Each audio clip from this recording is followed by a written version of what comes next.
Kilo Echo 3 Hotel Juliet. Over. Roger, Roger. Well, gosh, what radio are you running today? What's the name there? Well, gosh, what radio are you running today? What's the name there?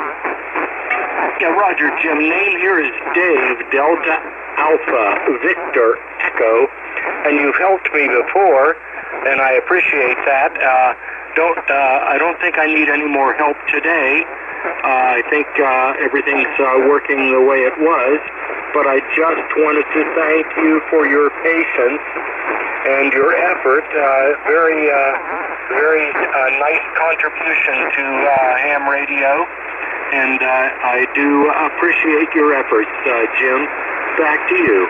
KC9VKV, KE3HJ. Roger, Roger, Dave. Looking at your audio, it's just perfect.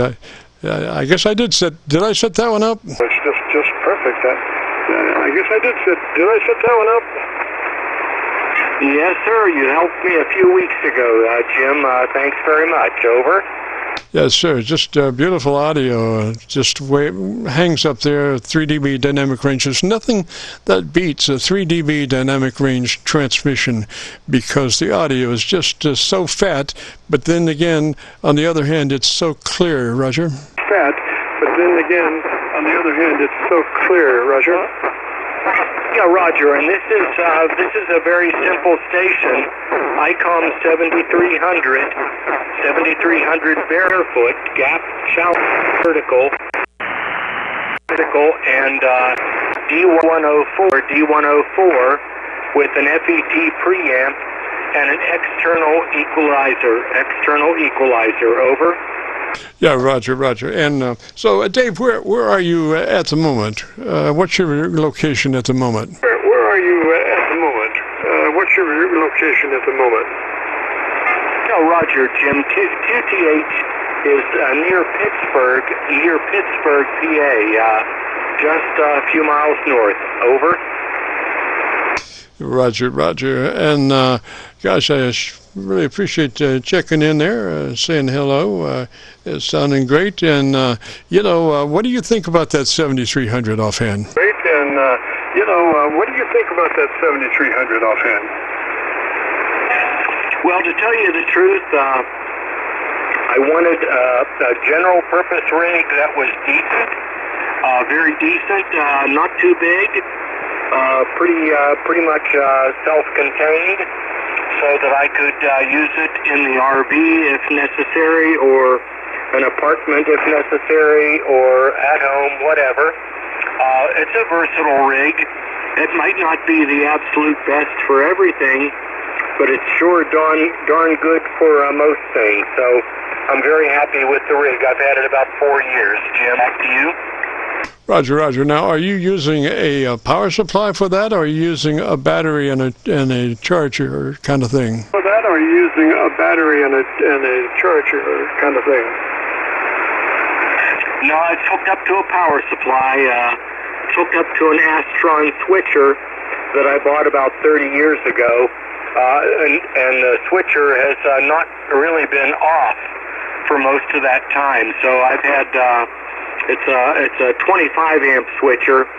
I probably should have a 30, but I don't seem to run into much difficulty with it.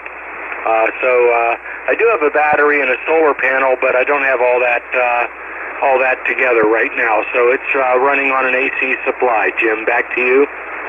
Roger, Roger, Dave. Now, I would get a schematic for that power supply, and go ahead and get some filter caps, replacement filter caps, and keep them on standby, because I know what the deal is. If you haven't turned it off very much over a period of time, it could be, after that many years, not much left of those filter caps as far as transition from off to on. And so you might want to, I don't know if you're versed in electronics, but to have the parts on hand to be able to rebuild the capacitor aspects of that. That's usually what happens. The filter caps die over a period of time. Roger. What happens if filter caps die over a period of time, Roger? Yeah, Roger, Jim. Good advice. Good advice. That's probably something I should do. I did have. I had the filter caps in my amplifier go, and that's a long story. I won't bore you with it. The amplifier is still broken because of a tube arc. Anyhow, I should get some replacement parts.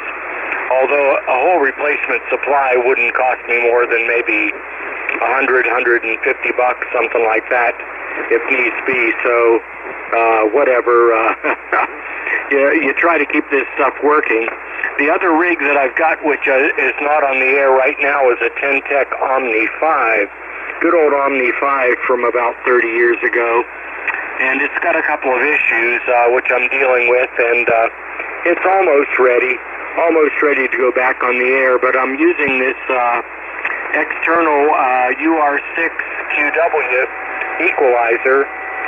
It does the equalization and the compression, and I got that so that when I hooked up the Omni 5, I could have the same benefits there with equalization and compression that I do with the 7300, because as you know, 30 years ago there wasn't any tone adjust, and the compression in the Omni 5 is not very good. So I got that so I could switch around if I wanted to. Back to you, Jim. Roger, Dave. That's a real smart idea. Then you can take any radio from any year and make it sound like, tomorrow, Roger. From any year and make it sound like, tomorrow, Roger. Yep, that's the idea, and I really like the way this D104 works. I put the FET impedance transformer in it so that it gives a good load on the crystal cartridge, 10 megohm load.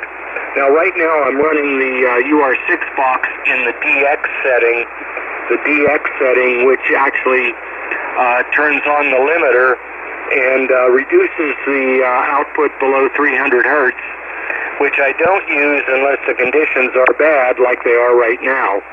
Normally I run it all the way down to 100 hertz, which is my transmit bandwidth. But, when conditions are bad, you got to squeeze out what you can. So hopefully this will work for me. And like I say, I can plug this into my Ten-Tech or whatever. So it works for me, Jim. Back to you. Roger, well, it sounds really, really good there. And, I've got a good recording on you, so if you want to hear it, you'll go to YouTube, do a call letter search for KC9VKV, followed by the word logbook, and I'll have it uploaded to YouTube by noon tomorrow, Roger. And I'll have it uploaded to YouTube by noon tomorrow, Roger. Yeah, Roger, Jim, I appreciate that, and mainly I just wanted to thank you for your efforts. Very well appreciated by many.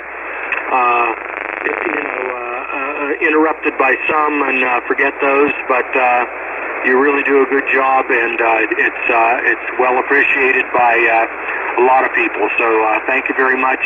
And as I say, you've got the patience of Job. So many people say, I don't know where the ALC meter is, and read the manual. Learn how to work your radio, whatever. I won't get into that, but thank you very much, and I hope you have a great day. 73, I'll let you see if there's somebody else to pick up. Don't want to hog the time here. Thanks again, Jim. KB9VKV, KE3HJ. Roger, Dave. 73 up that way, sir. Thanks for dropping by. Good to hear you. This is the Friday afternoon Qso-Vlog net, and if you have a radio you want to check out, give me a shout.